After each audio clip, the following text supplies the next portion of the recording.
কেউ আমরা স্বেচ্ছায় ইসলাম ধর্মের উপরে এবং মুসলমানের ধর্মের উপরে কেউ আমরা আবেদন করি নাই। আল্লাহ আপনাকে আমাকে পছন্দ করে নির্বাচন করে আপনাকে আমাকে ইসলাম ধর্মের মধ্যে পাঠিয়েছেন এবং মুসলমানের ঘরে আপনাকে আমাকে জন্ম ঘটাই দিয়েছেন।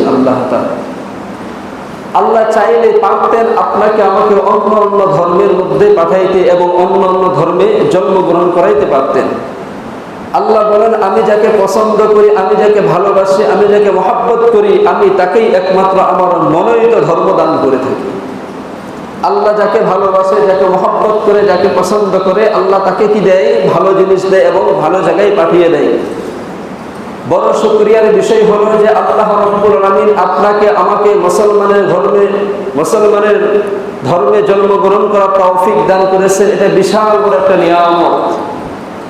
আমার এক উস্তাদ বলতেন, যখন বেধর্মীদেরকে তাকাই, হিন্দু ধর্মের দিকে তাকাইলে দেখা যায় বা ইহুদি ধর্মের দিকে তাকাইলে দেখা যায় এবং অন্য অন্য ধর্ম যারা পালন করতেছে তাদের দিকে তাকাইলে দেখা যায় যে ইসলাম ধর্ম ছাড়া বাকি যতগুলো ধর্ম আছে এই ধর্মের মানুষগুলোর একটা থিওরি, একটা এদের মধ্যে চিন্তা চেতনা হলো যে আমরা দুনিয়াতে থাকা অবস্থায় অনেক ধনাত্মবান হলো এবং আমাদের অনেক টাকা পয়সা থাকবে, আমাদের অনেক কিছু সুযোগ সুবিধা থাকবে, দুনিয়াতে আমরা ভোগ বিলাসের সাথে আমার জান্নাতের উপভোগ দুনিয়াতেই করেই যাব।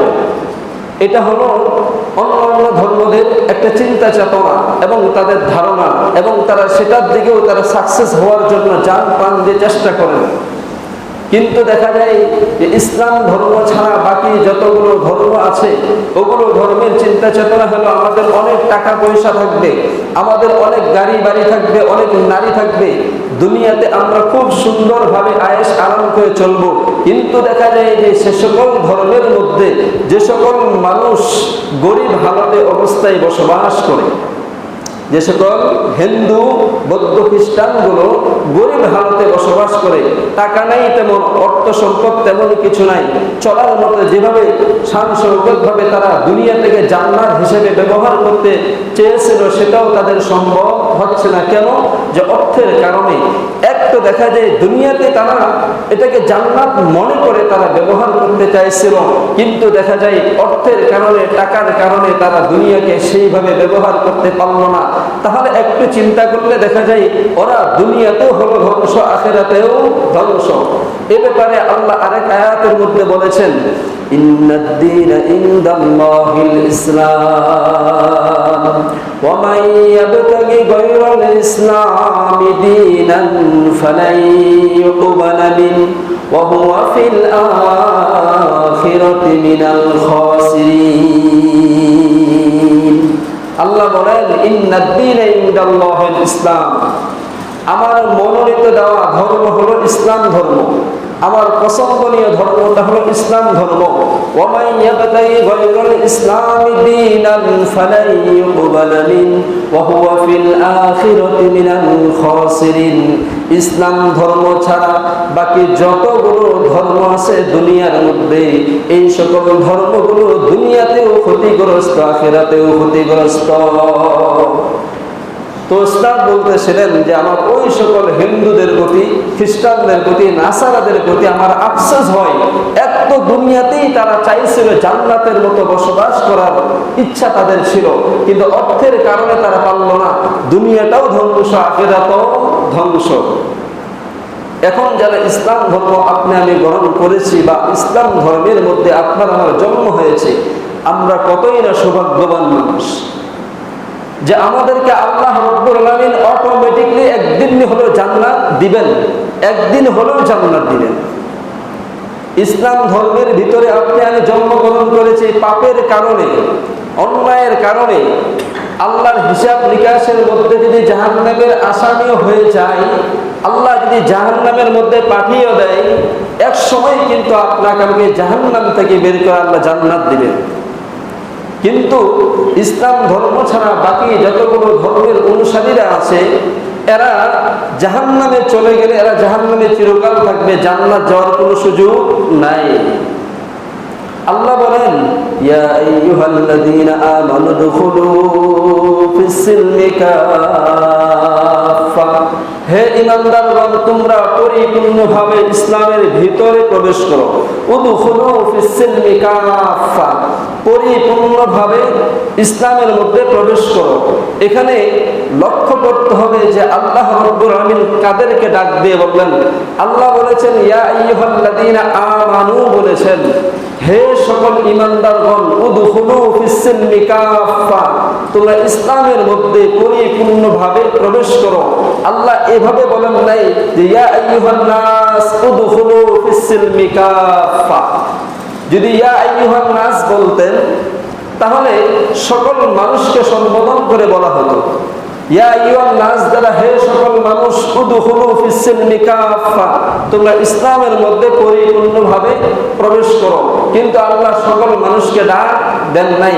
আল্লাহ বলেছেন ইয়া আইয়ুহাল্লাযীনা আমানু, হে ঈমানদারগণ, উদখুলু ফিস-সিলমি কাফা, তোমরা ইসলামের ভিতরে পরিপূর্ণভাবে প্রবেশ করো। এখন ঈমানদার কারা? যে ঈমানদার হলো তারা যারা ইসলাম ধর্মকে অনুকরণ করে বা যারা ইসলাম ধর্মের উপরে ঔরস জাত হিসাবে, মুসলমান হিসেবে জন্মগ্রহণ করেছে। আল্লাহ তো এদেরকেই বলেন ইয়া আইয়ুহাল্লাযীনা আমানু দুখুলু ফিস-সিলমি কাফা, কারণ এই আয়াতটার প্রতি যে ঈমান এনেছে, যে ইসলাম ধর্মের উপরে যে জন্মগ্রহণ করেছে, তাকেই একমাত্র আল্লাহ তাআলা ডাক দিয়ে বলেন ইয়া আইয়ুহাল্লাযীনা আমানু, আপনি আমি মুসলমানের ঘরে জন্ম হয়েছে, যদি 5 ওয়াক্ত নামাজ কালাম না পড়ি কিন্তু ঈমানদার তো, কারণ মুসলমানের ঘরে আপনার আমার কি হয়েছে? জন্ম হয়েছে।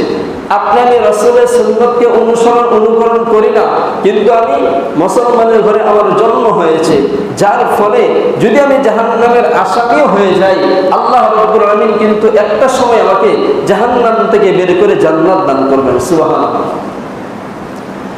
তো আল্লাহ বলে ইয়া আইয়ুহাল্লাযীনা আমানু দুখুলু ফিস-সিলমি কাফা ওয়া লা তাত্তাবিউ খুতুওয়াতিশ শাইতান, হে ঈমানদারগণ তোমরা ইসলামের ভিতরে পরিপূর্ণভাবে প্রবেশ করো। উদখুলু ফিস-সিলমি কাফা ওয়া লা তাত্তাবিউ খুতুওয়াতিশ শাইতান, তোমরা শয়তানের পদাঙ্ক অনুকরণ করবা। ওয়ালা তাত্তাবিউ খুতুওয়াতিশ শাইতান, কেন করব না? ইন্নাহু লাকুম আদুউম মুবিন, সে তোমাদের সুস্পষ্টভাবে সে তোমাদের দুশমন এবং শত্রু, সুতরাং তোমরা তার অনুকরণ কোনোভাবেই করো না। তাহলে দেখা যায় শয়তান সবসময় খেয়াল করে, উনি সকল মানুষের পিছনে দৌড়াবে না, উনি সকল মানুষকে পাকড়াও করার চেষ্টা করবে না। ওনার লক্ষ্য উদ্দেশ্য হলো যে আমি সবসময় দৌড়াবো এবং সবসময় আমি পদের মধ্যে বাধা দেব যারা ইয়া আইয়ুহাল্লাযীনা আমানুর মধ্যে রয়েছে, যারা আল্লাহর প্রতি ঈমান এনেছে, যারা আল্লাহর প্রতি কি করেছে? ঈমান এনেছে। শয়তানের লক্ষ্য উদ্দেশ্য হলো যে ঈমান এনেছে, আমাকে তার পিছনে সময় দিতে হবে। যে ঈমান আনে নাই, সুতরাং তার পিছনে সময় দিয়ে দুনিয়ার সময়টা আমার নষ্ট করার কোনো দরকার নাই। তাহলে শয়তানও চিন্তা করে আমার দুনিয়াতে যতটুকু সময় রয়েছে, আমি দুনিয়াতে যতদিন বসবাস করবো আর থাকবো, তো আমার সময়টা আমাকে কাজে লাগাইতে হবে। শয়তানের চিন্তা চেতনা হলো যে আমার সময় আমাকে কাজে লাগাতে হবে।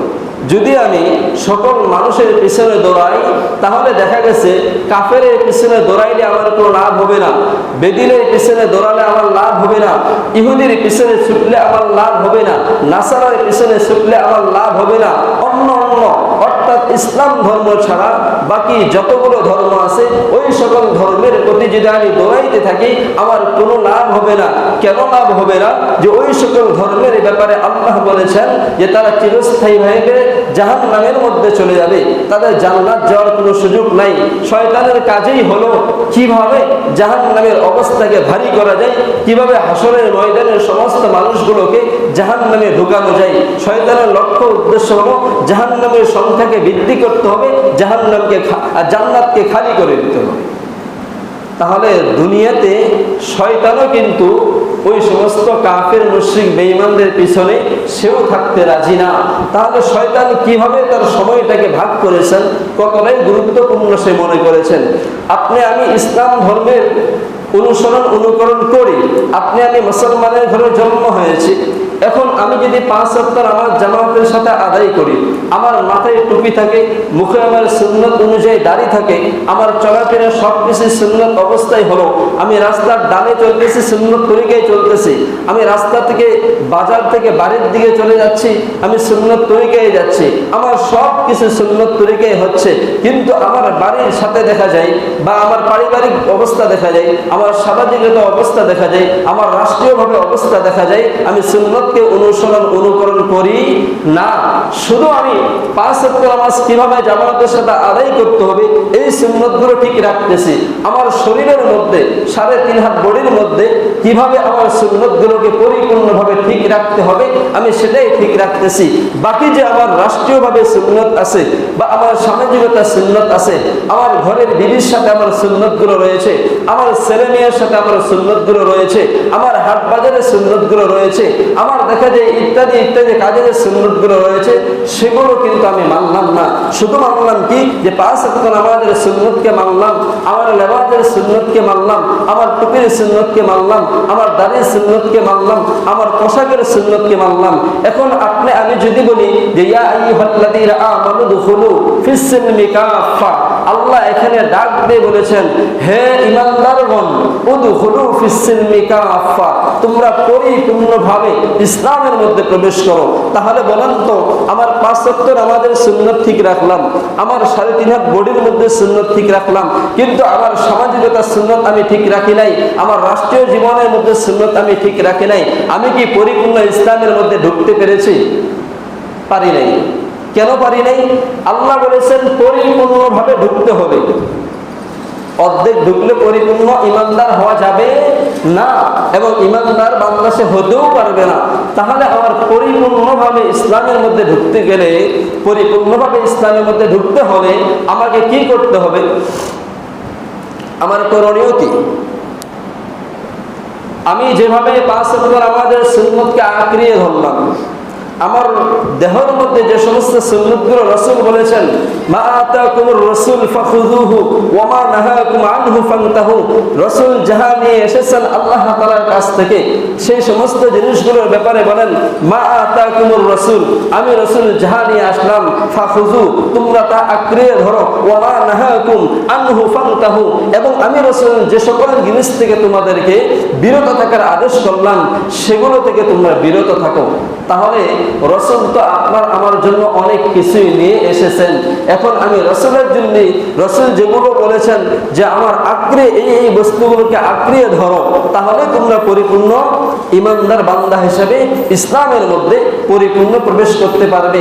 এখন দেখা যায় আমি আমার কিছু ব্যক্তিগতভাবে স্বাধীনভাবে যেগুলো আমার মানা সম্ভব সেগুলো আমি আঁকড়িয়ে ধরলাম, যেগুলো আমার দ্বারা খুব কঠিন হয়ে যাচ্ছে বা এমন কঠিন হয়ে যাচ্ছে ইচ্ছা করলেই পারে কিন্তু করি না, মনকে অজুহাত দিচ্ছি যে এটা আমার জন্য অনেক কঠিন, এটা আমার জন্য কি অনেক কঠিন, কিন্তু আমি কঠিনটাকে যদি কঠিন সুন্নতকে যদি আমি পালন করি তাহলে করতে পারতেছে, হয়তো আমার একটু কষ্ট হচ্ছে, একটু কি হয় কষ্ট হয়, তার একটু কষ্টের জন্য কিন্তু আপনাকে চেষ্টা করতে হবে আমল করার জন্য। তাহলেই দেখা যায় প্রত্যেকটা বিষয় সম্পর্কে যদি আপনি পরিপূর্ণভাবে ইসলামের মধ্যে প্রবেশ করতে চান আর যদি আমল করার আপনার চেষ্টা থাকে, ফিকির থাকে, তাহলে অবশ্যই আল্লাহ তাআলা আপনার চেষ্টার বদৌলতে কাল কিয়ামতের মাঠে হতে পারে ওই সকল সাহাবীদের কাতারে এবং ওই সকল মানুষের কাতারে যারা ইসলামের মধ্যে পরিপূর্ণভাবে ঢুকে গেছে, আপনার চেষ্টার বদৌলতে, আপনার ওই কিঞ্চিত পরিমাণ আমলের বদৌলতে হতে পারে আল্লাহ তাআলা আপনাকে কবুল করে তাদের কাতারে দাঁড়া করাইতে পারে। তাহলে আমাদের সুন্নতের পাবন্দি করতে গেলে এবং কোরআনের বিধান যদি আপনি অনুকরণ করতে চাই, শুধু কি নামাজের মধ্যে সীমাবদ্ধ থাকবে নাকি আমার সামাজিকতাও সীমাবদ্ধ রাখতে হবে? আমার সামাজিকতাও রাখতে হবে, আমার রাষ্ট্রীয় জীবনও রাখতে হবে। আমার 5 ওয়াক্ত নামাজ কালাম পড়লাম, আমি পরিপূর্ণ মুসলমান হয়ে গেলাম, পরিপূর্ণ ইমানদার হয়ে গেলাম, এখান থেকে শুধু আমার পরিপূর্ণ ইসলামের মধ্যে প্রবেশ করা হয় না। আমাদের দেশে ইদানিং দেখা যায় এই যে কয়েকদিন যাবত দেখা যায় যে বিভিন্ন মাজার শরীফে, আপনারা জানেন বিভিন্ন দরবার শরীফ, মাজার শরীফ, যেমন আমাদের পঞ্চগড়ে আছে কি 12 আউলিয়া মাজার আছে না, মাজার আছে। এখানে 12 জন নাকি আল্লাহর ওলিদের কবর হয়েছে।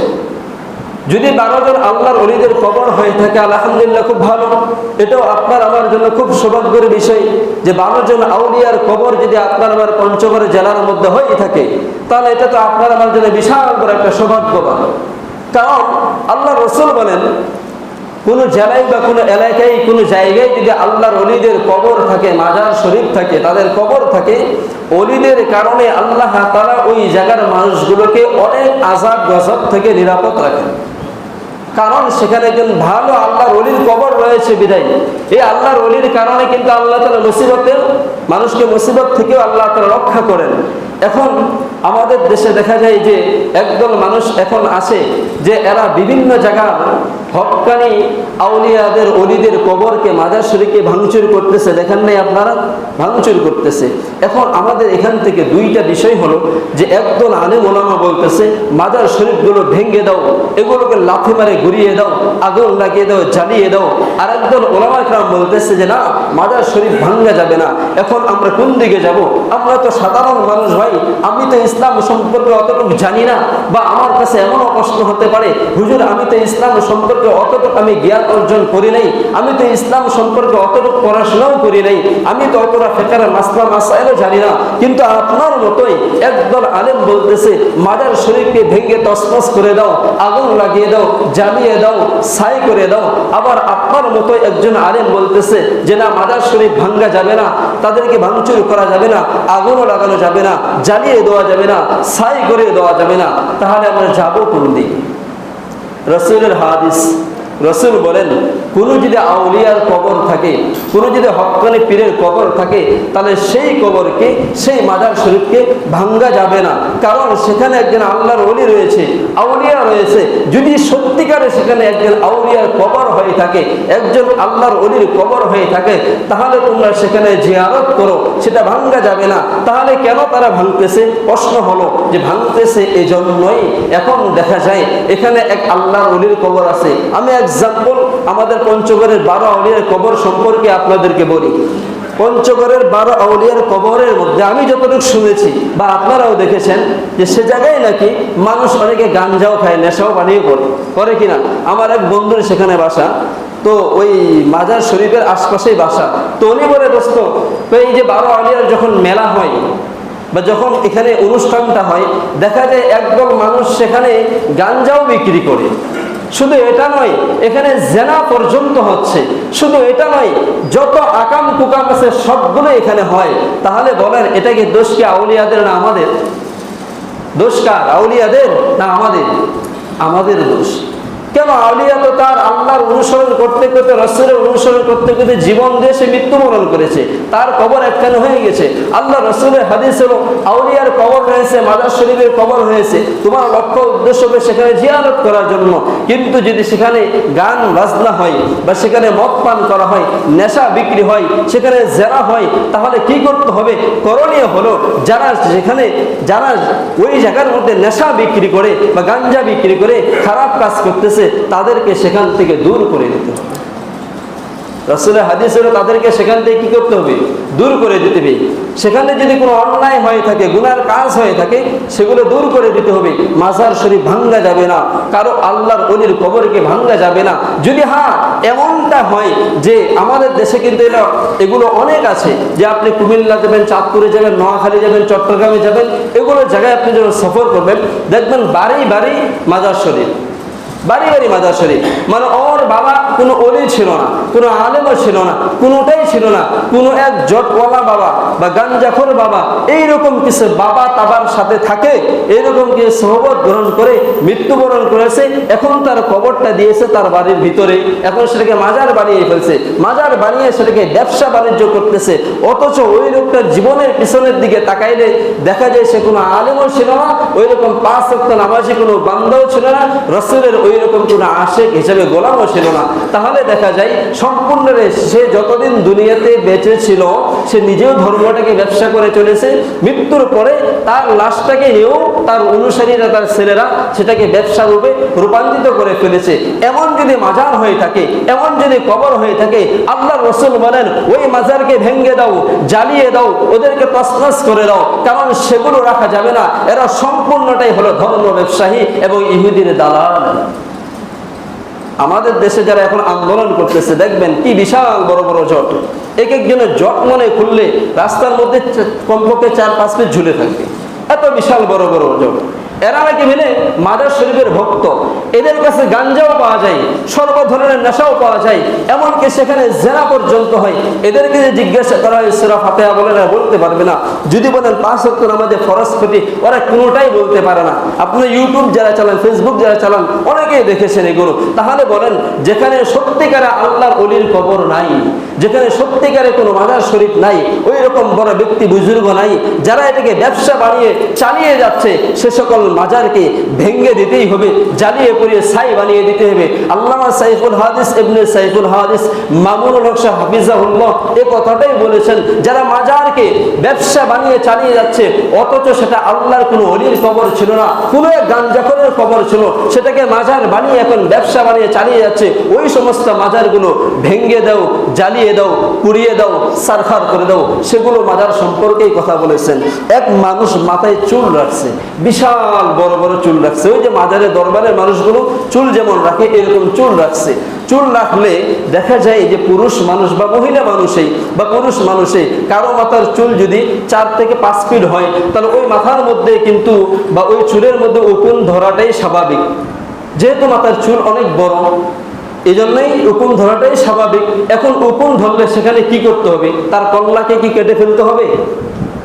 উকুন দূর করার জন্য না, কি করতে হবে?